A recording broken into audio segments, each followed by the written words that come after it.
नसरापूर येथे एका लहान मुलीवर अत्याचार करून तिची हत्या करणाऱ्या नराधम भीमराव कांबळे याला पुणे सत्र न्यायालयाने दोषी ठरवले आहे.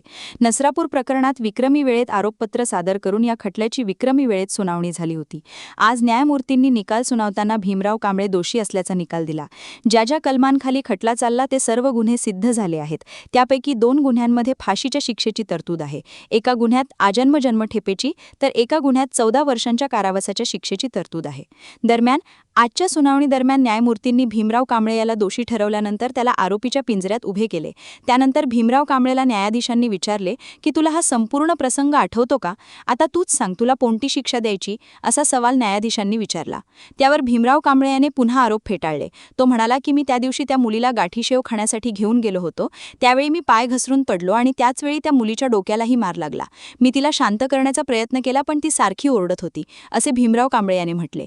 यावर न्यायाधीश भीमराव कांबळेला म्हटले की आता तू जे सांगतोयस तो इतिहास झालाय, कारण तुझ्यावर गुन्हा सिद्ध झालाय. तुला कोणती शिक्षा द्यायला हवी? न्यायाधीशांच्या या म्हणण्यावर भीमराव कांबळेने कोणतेच उत्तर दिले नाही. त्यानंतर न्यायाधीशांनी त्याला खाली बसायला सांगितले. यानंतर सरकारी वकिलांनी भीमराव कांबळे याला फाशीची शिक्षा देण्याची मागणी केली. भीमराव कांबळेला कोणताही पश्चाताप नाही. तो दयेच्या लायकीचा नाही. ज्या मुलीने त्याच्यावर विश्वास ठेवला त्या मुलीवर त्याने 39 मिनिटे अतिशय घृणास्पद प्रकार केला. वैद्यकीय तपासणीत भीमराव कांबळेने या मुलीवर विविध प्रकारे लैंगिक अत्याचार केल्याचं समोर आल्याचे सरकारी वकिलांनी न्यायमूर्तींच्या निदर्शनास आणून दिले. मृत्यूदंडापर्यंत शिक्षा होऊ शकते कायद्यात तरतूद आहे. पण जर संशयावरून त्याला अटक केली असेल आणि त्या पद्धतीचा पुरावा आला असेल तर जन्मठेपेपर्यंत शिक्षा होऊ शकते असे वकील म्हणून मला वाटतं. सर, तुम्ही सिनियर वकील असल्यामुळे रेअरेस्ट ऑफ रेअर केस जेव्हा कन्सिडर होतीये तेव्हा काय शिक्षेची तरतूद केली जाऊ शकते? कारण आरोपीचं वय जे आहे ते 65 आहे आणि आता सन्माननीय न्यायाधीश जे आहेत ते देखील आता त्यांच्या आरोपीशीच बोलत आहेत. रेअरेस्ट ऑफ रेअर जर केस सिद्ध झाली तर मृत्यूदंडाची शिक्षा त्यामध्ये फाशीची तरतूद आहे ही होऊ शकते असे का आमचं वकील म्हणून मला असं वाटतं. सर, जे कलम या केसमध्ये लावलेली आहेत त्या कलमाच्या अंडर कुठली शिक्षेची तरतूद आहे?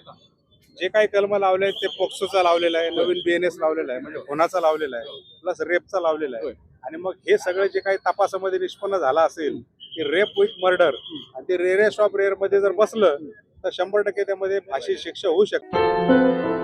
क्या हुआ बहू? माँ, पाइल्स की बहुत तकलीफ हो रही है. तो तुम गुदरोग सर्जन के पास क्यों नहीं गई?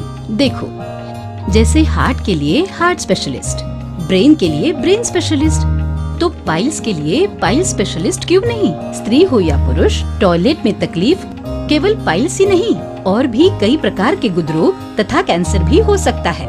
इसीलिए इसकी प्रत्यक्ष जांच जरूरी है. ठीक है माँ, पर जांच के लिए हम जाएंगे कहाँ? वही काले आयुर्वेदिक पाइल्स हॉस्पिटल में. लेकिन माँ, प्रेगनेंसी में पाइल्स की दवाइयाँ? प्रेगनेंसी में आयुर्वेदिक दवाइयाँ सुरक्षित होती है. जनहित में जारी. काले आयुर्वेदिक पाइल्स हॉस्पिटल, औषधि चिकित्सा तथा सर्जरी ट्रीटमेंट उपलब्ध. हमारा पता उमरेड रोड, दिघौरी बस स्टॉप के पास, नागपुर. अधिक जानकारी के लिए वेबसाइट पर जाएं kalepileshhospital.com.